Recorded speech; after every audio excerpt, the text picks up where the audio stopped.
اس پر عمل کرنے کی توفیق عطا فرمائے۔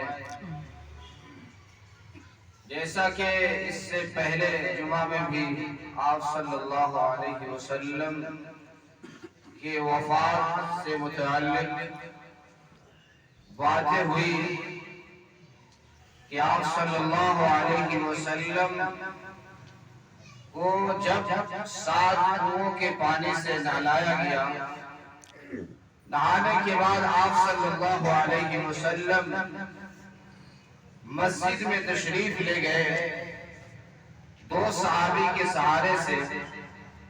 پھر آپ صلی اللہ علیہ وسلم نے خطبہ دیا اور لوگوں کو کہا کہ اے لوگوں، کہ جس کا بھی حق ہے، جس کا بھی ہمارے اوپر قرض ہے، وہ آج ہم سے لے لے۔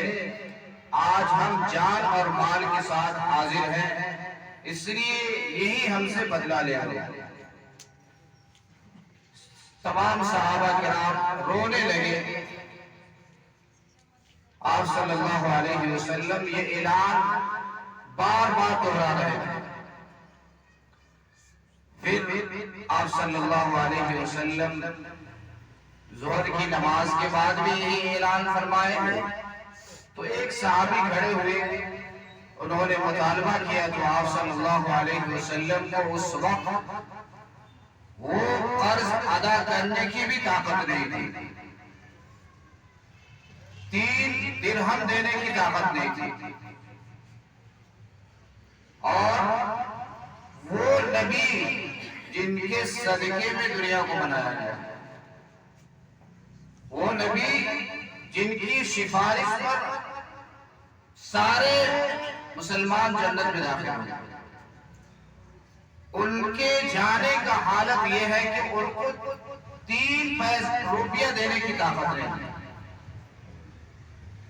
تو آپ صلی اللہ علیہ وسلم نے اپنے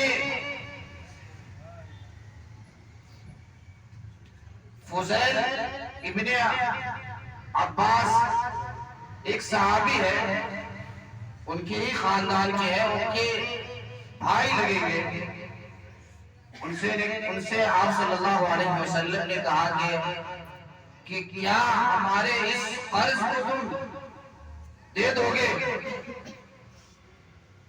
فضیل نام تھا۔ آپ نے کہا کہ اے فضیل، تم ہمارے اس قرض کو ادا کر دو گے؟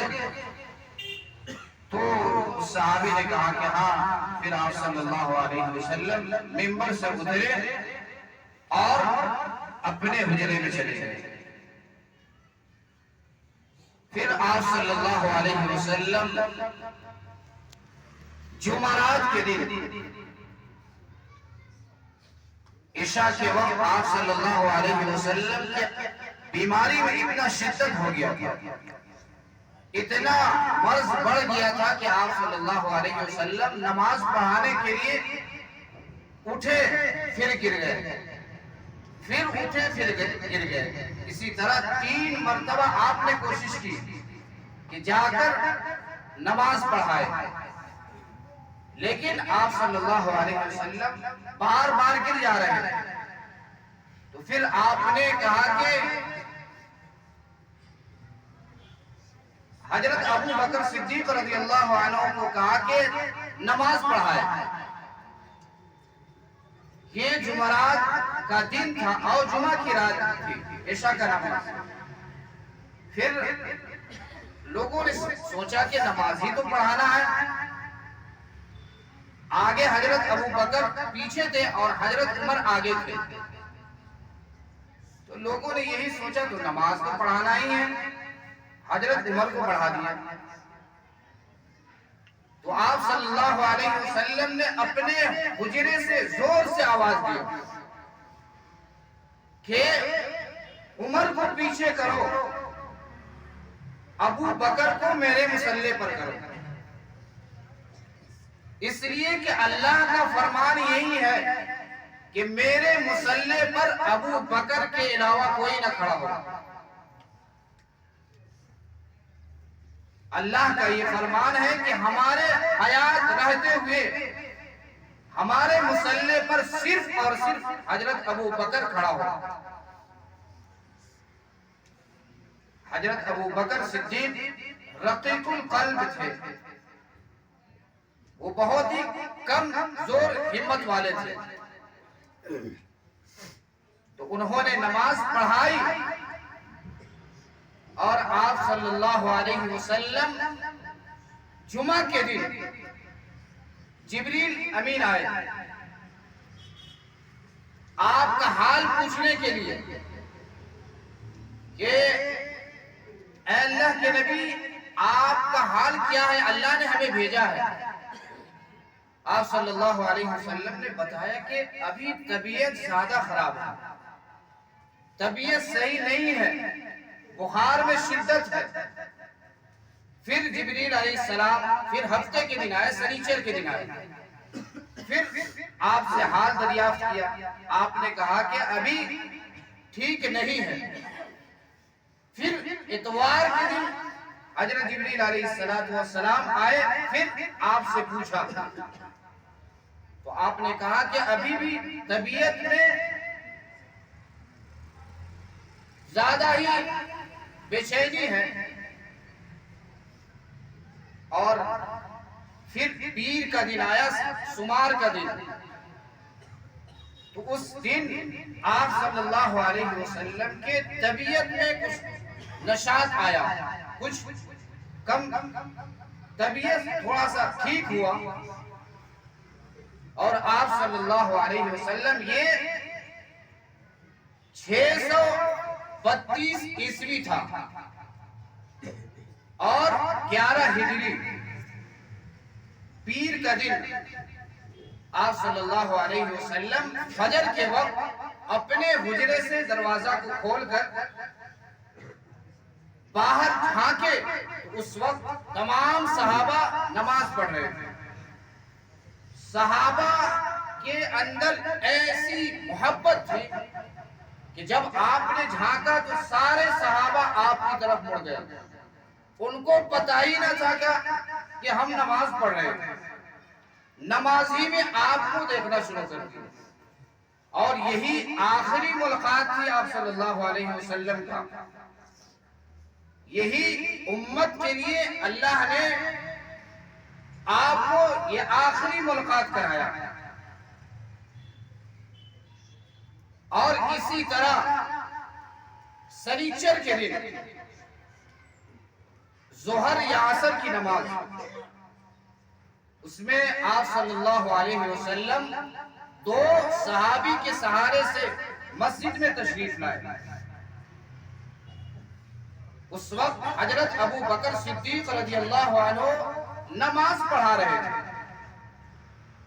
جب ان کو محسوس ہوا کہ آپ صلی اللہ علیہ وسلم آ رہے ہیں تو وہ مصلی سے پیچھے ہٹنے لگے۔ آپ نے اشارہ سے کہا کہ رہو، وہیں پہ رہو۔ پھر آپ صلی اللہ علیہ وسلم بائیں طرف ان کے نماز بیٹھ کر پڑھے۔ حضرت ابو بکر صدیق کی امامت میں آپ صلی اللہ علیہ وسلم نے ایک وقت کی نماز ادا کی، اور یہ امت کے ساتھ آخری نماز تھا۔ یہی نماز اپنے امت کے ساتھ میں یہ آخری اور جماعت کے ساتھ آخری نماز تھا۔ اس طرح حضرت ابو بکر صدیق رضی اللہ عنہ 17 نمازیں آپ صلی اللہ علیہ وسلم کی موجودگی میں امامت فرمائی۔ ایک جمعہ بیفے کا دن تھا، جمعرات کا دن، اور جمعہ کی رات عشاء کی نماز۔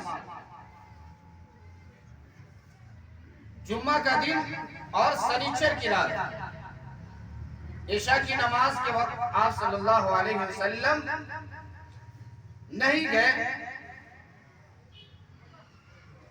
بلکہ جمعہ اور سنیچر اور اتوار یہ 3 دن کا 15 نماز ہوئی، اور ایک پیر کے صبح کی نماز، فجر کی نماز، ایک جمعہ کے رات کی نماز جو عشاء میں آپ صلی اللہ علیہ وسلم نہیں جا سکے وہ نماز ہے۔ اس حساب سے 17 نمازیں آپ صلی اللہ علیہ وسلم کی موجودگی میں حضرت ابو بکر صدیق نے پڑھائی۔ جب پیر کا دن ہوا تو آپ صلی اللہ علیہ وسلم نے اپنے ازواج مطہرات کو بلایا اور ان کو جو باتیں نصیحت وغیرہ کرنی تھی سب کو آپ نے نصیحتیں کی، ان کو رخصت کیا۔ پھر اس کے بعد اپنے لاڈلی بیٹی حضرت فاطمہ رضی اللہ عنہا کو بلایا اور ان کو دیکھ کر آپ صلی اللہ علیہ وسلم نے ان کے کان میں ایک بات کہی۔ آپ نے جانے کی خبر کسی کو نہیں دی، لیکن اپنی لاڈلی بیٹی کو ان کو کان میں بتایا کہ بیٹی میں جا رہا ہوں۔ تو حضرت فاطمہ رضی اللہ عنہا رونے لگی، پھوٹ پھوٹ کر رونے لگی، لیکن آپ صلی اللہ علیہ وسلم نے کچھ نہیں بولا۔ پھر کہا کہ بیٹی رونا نہیں، بہت ہی جلد تم ہم سے ملاقات کرو گے۔ ٹھیک 6 مہینے بعد حضرت فاطمہ رضی اللہ عنہا کا انتقال ہو گیا۔ 24 یا 25 برس کی عمر میں وہ وفات پا گئی۔ پھر اس کے بعد حضرت علی کو بلایا، ان کو بہت ساری نصیحتیں اور دعائیں دیتے رہے اور ان کے سر پہ کمر پہ ہاتھ پھیر پھیر کر دعا دے رہے۔ پھر ان کو رخصت کیے۔ پھر بعد میں اپنے دونوں نواسے کو بلائے، حسن اور حسین کو۔